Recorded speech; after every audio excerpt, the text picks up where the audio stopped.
کہا جاتا ہے کہ زندگی خوبصورت چیز ہے، مگر اس زندگی کو اتنی آسانی سے نہیں گزارا جا سکتا۔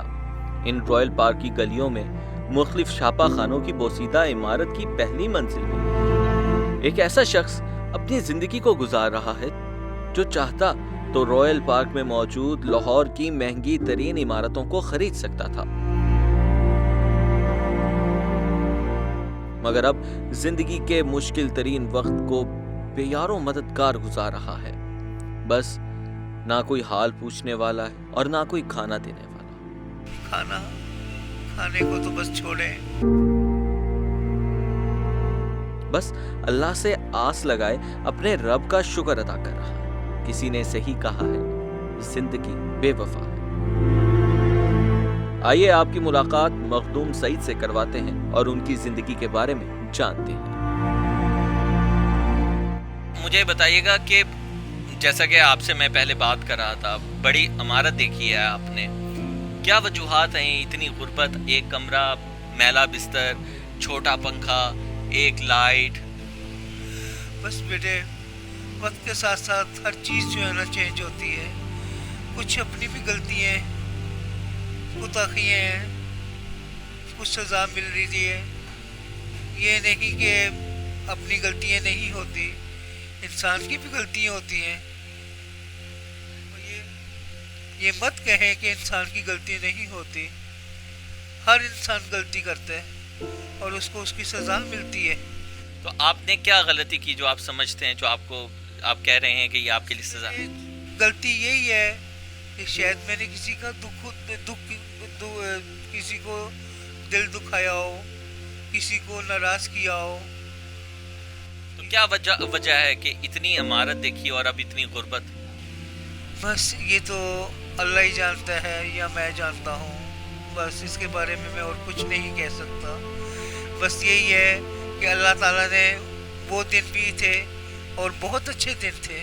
سبحان اللہ، سبحان اللہ، اللہ تعالیٰ نے ہمیں بہت اچھے دنوں سے نوازا ہے۔ آپ کے والد صاحب کیا کرتے تھے؟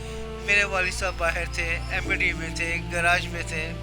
تو آپ وہیں پر دوحہ قطر میں پیدا ہوئے؟ جی۔ تو اسکولنگ کہاں سے ہوئی؟ کتنا پڑھے ہوئے آپ؟ میں عربی پڑھا ہوں۔ آپ نے عربی سیکھی ہے زبان، تو وہاں کیا کرتے تھے جو اتنی عمارت دیکھی آپ؟ بیٹے میں وہاں پہ آرمی میں تھا، بچپن سے ہی میں آرمی میں تھا۔ اور کتنی سیلری تھی اس وقت اور کتنا پیسہ تھا آپ کے پاس؟ بس اس دور میں سمجھ لیجئے کہ پاکستانی 86 کی بات ہے، یہ نہیں 86 نہیں 82 81 ایسی اس سیریز کی بات ہے کہ پاکستانی جو ہے نا اس وقت ہم 2 لاکھ یا 3 لاکھ روپیہ ہماری یہ منی ہوتی تھی۔ لیکن میرا اپنا گراج تھا، اپنا میرا یہ شعبہ بھی تھا۔ میں خود ریسنگ کار کا ڈرائیور بھی ہوں، چیمپئن بھی رہا ہوں۔ اچھا، تو ریسنگ کار کتنے کی تھی جو آپ نے خریدی تھی؟ اول تو ہم خریدتے نہیں تھے ریسنگ کار، سکریپ میں جاتے تھے، وہاں سے ٹوٹی ہوئی سکریپ کی گاڑیاں لیتے تھے، ان کو اپنے گراج میں لا کے ان کو ریپیئر کر کے ان کو خود بناتے تھے۔ گاڑیوں کو بالکل ننگا کر دیتے تھے، اس کے اندر کوئی چیز نہیں رہتی تھی سوائے 2 سیٹوں کے اور 2 ٹائروں کے اور 2 ڈرائیوروں کے۔ تو کون سی ریس میں آپ حصہ لیتے تھے؟ ڈیزرٹ۔ آپ کو ڈیزرٹ سفاری پسند تھی؟ جی۔ تو اس کے علاوہ قطر کے علاوہ کون سے ملکوں کا آپ نے وزٹ کیا ہوا؟ میرے دبئی کا کیا ہوا ہے۔ وہ کس سن میں گئے تھے آپ؟ یہی 84 83۔ تو کتنا پیسہ کما لیا تھا اور کس طرح سے زندگی گزارتے تھے؟ پرتعیش زندگی گزاری ہوگی یقیناً، تو کس طرح سے زندگی گزارتے تھے؟ کیسے عیاشی کرتے تھے؟ پیسے سنبھال لیتے؟ کس طرح خرچ کرتے بھی تھے اور سفر بہت کرتے تھے۔ عربی یار دوست تھے، ہر روز ہم راتوں کو باہر بھاگتے تھے۔ کبھی دبئی نکلے ہوئے ہیں، کبھی بائی روڈ جو ہے سعودی عرب نکلے ہوئے ہیں، کبھی کویت نکلے ہوئے ہیں، کبھی ابوظہبی نکلے ہوئے ہیں۔ تو یہ حالات کیسے ہوئے؟ پاکستان آ کر ہوئے یا قطر میں ہی ہو گئے؟ نہیں، پاکستان آ کے ہوئے۔ قطر میں تو ماشاءاللہ بہت خوش تھا، بہت خوش۔ تو کسی عربی دوست نے دوبارہ فون بھی نہیں کیا، رابطہ بھی نہیں کیا؟ کوئی نہیں کرتا۔ جب آپ آنکھوں کے سامنے ہیں تو آپ کو پوچھیں گے، جب آپ آنکھوں سے ادھر ادھر ہو گئے ہیں تو آپ کو دیکھیں گے تک نہیں۔ اچھا یہ بتائے گا کتنے رشتہ دار ہیں آپ کے، داد کا نان کا، وہ کہاں گیا، اور ساتھ ہی ساتھ جو آپ کے کزنس ہیں، دوست یار تھے، وہ کدھر ہیں، جو پاکستانی دوست یار؟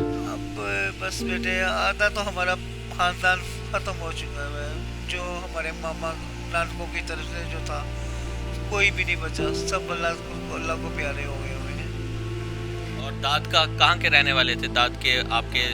وہ بھی اسی طرح بیٹے، کوئی بھی نہیں بچا، سب اللہ کو پیارے ہو گئے ہیں۔ شادی کی آپ نے؟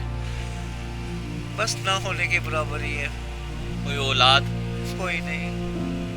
کس طرح سے کوئی رشتہ دار رابطہ کرتا ہو، کوئی کزن رابطہ کرتا ہو؟ نو نتھنگ، کوئی بھی نہیں، کوئی بھی نہیں۔ تو آپ کی جو طبیعت ہے وہ جس طرح میں آیا تھا آپ سے، تو اٹھنا بھی محال ہے، اور غالباً آپ کے ٹانگوں پہ زخم بھی ہے، یہ کس طرح آیا؟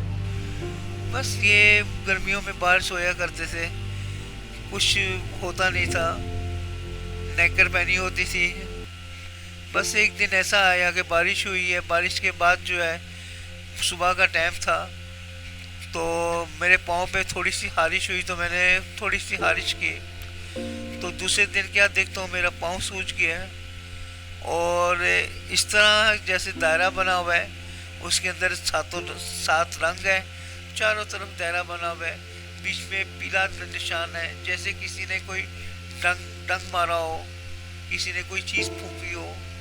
ادھر کے آدمیوں کو دکھایا، بزرگوں کو دکھایا، انہوں نے بولا یہ کوئی گندی چیز جو ہے نا آپ کے اوپر سے گزر گئی ہے۔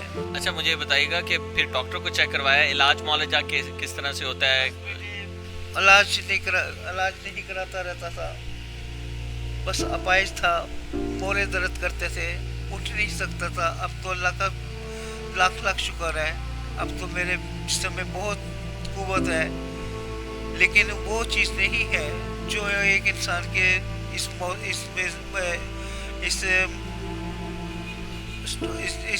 ایج میں آ کے جو ہونی چاہیے۔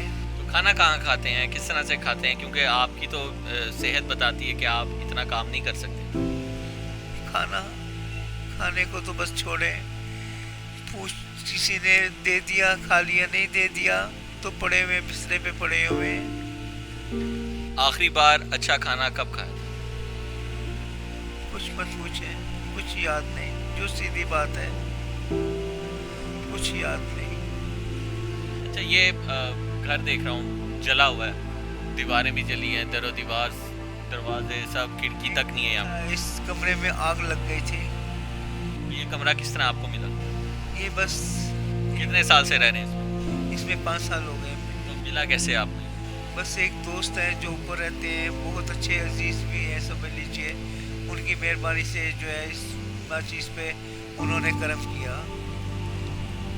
تو بجلی کا بل اور یہ سب چیزیں کس طرح سے ادائیگی ہوتی ہے؟ کچھ بھی نہیں، بتائیں نا، تھوڑے ہمسائے جو ہیں بہت اچھے ہیں، یہ میرے سامنے ہی رہتے ہیں، ان کا کاروبار ہے اپنا، انہوں نے مجھے بجلی دی ہوئی ہے۔ تو اگر خدا نخواستہ زکام، نزلہ، بخار، یہ طبیعت بگڑ جاتی ہے تو کس طرح سے ہاسپٹل کا رخ کرتے ہیں، کون لے کے جاتا ہے؟ اول تو ابھی تک یہ نوبت نہیں آئے گی بھی نوبت تو مجھے خود ہی جانا پڑے گا، خود ہی مجھے کال کرنی پڑے گی۔